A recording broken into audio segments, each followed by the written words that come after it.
बिल्कुल, राज्यसभा की कार्रवाई ठीक 10 बजे शुरू हुई और अ, जब कार्रवाई शुरू हुई तो जो सभापति वेंकैया नायडू हैं, जो देश के उपराष्ट्रपति भी हैं, उन्होंने जो दिवंगत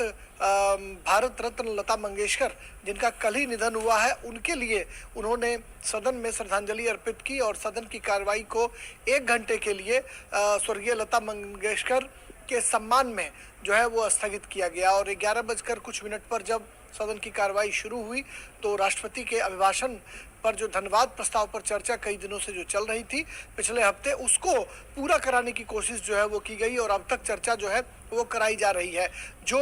राज्यसभा सचिवालय के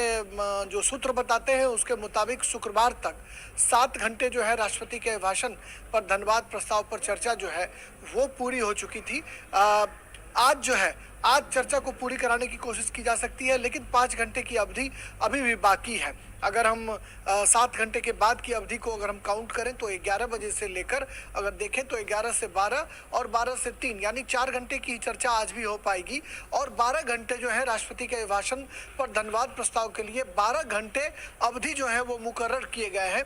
लिहाजा सत्ता पक्ष की ये कोशिश होगी कि चर्चा को पूरी कराई जाए, लेकिन चूंकि 4 बजे से लोकसभा की कार्रवाई भी शुरू होती है, लिहाजा सदन को सैनिटाइज किया जाता है, इसलिए संभावना कमी दिखाई पड़ रही है कि आज चर्चा पूरी हो पाए। लेकिन कल निश्चित तौर पर चर्चा पूरी हो जाएगी और जो सदन के नेता या हम कहें कि देश के प्रधानमंत्री जो जवाब देने का काम करते हैं, जो एक रवायत रही है, परंपरा रही है, वो ज़रूर पूरा करा लिया जाएगा। और राष्ट्रपति के अभिभाषण पर धन्यवाद प्रस्ताव के चर्चा के दौरान हमने देखा कि कहीं ना कहीं सत्ता और विपक्ष की तरफ से लगातार जो है अपनी अपनी बात रखने की कोशिशें की गई हैं। जो प्रकाश जावड़ेकर पूर्व केंद्रीय मंत्री हैं, उन्होंने सत्ता पक्ष की तरफ से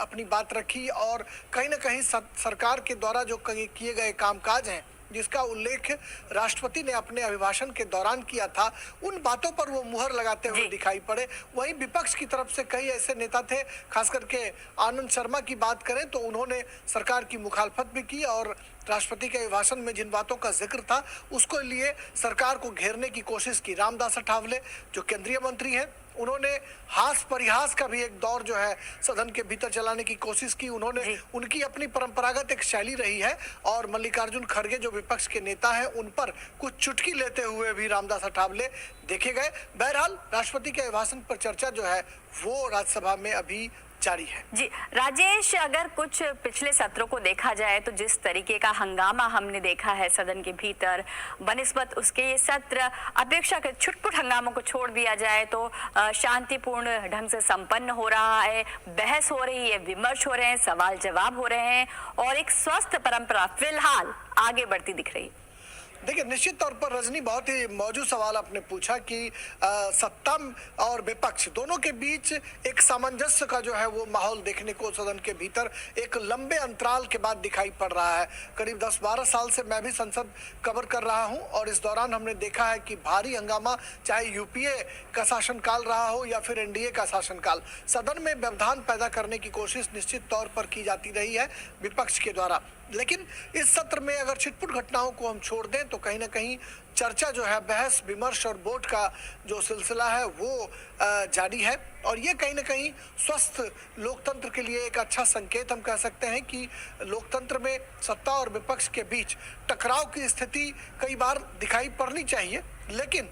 जो असहमतियों के बीच सहमति के रास्ते भी संसद में निकलते हैं, क्योंकि संसद कानून बनाती है और वो कानून देश के जनता के लिए सर्वोपरि होती है, जनहित से जुड़े होते हैं। ऐसे में उन सांसदों को सवाल पूछने का मौका अगर मिल रहा है और खास करके मैंने देखा है कि 2-3-4 साल में कि क्वेश्चन आवर रजनी निश्चित तौर पर वॉश आउट हो जाता था, जो कहीं ना कहीं उन सांसदों के लिए बहुत ही पीड़ा की घड़ी लेकर आता था जो पहली बार चुनकर आए हैं, जो संसद में कुछ पूछना चाहते हैं। निश्चित तौर पर उन्हें उनके मन में कहीं ना कहीं ये भाव रहता है कि लोग उन्हें जाने, वो जनहित से जुड़े सवाल पूछें और वो अपने संसदीय क्षेत्र की जनता की उम्मीदों पर खड़े उतरें। अगर उन्हें सवाल पूछने का मौका नहीं मिल रहा था तो कहीं ना कहीं क्वेश्चन आवर वॉश आउट होने की वजह से देश का कीमती समय भी बर्बाद हो रहा था, करोड़ों रुपए की बर्बादी भी हो रही थी और पहली बार चुनकर आए सांसद सवाल नहीं पूछे जाने को लेकर असंतोष से भी घिरे हुए नजर आते थे। बिल्कुल, निश्चित तौर पर तो सदन चल रहा है,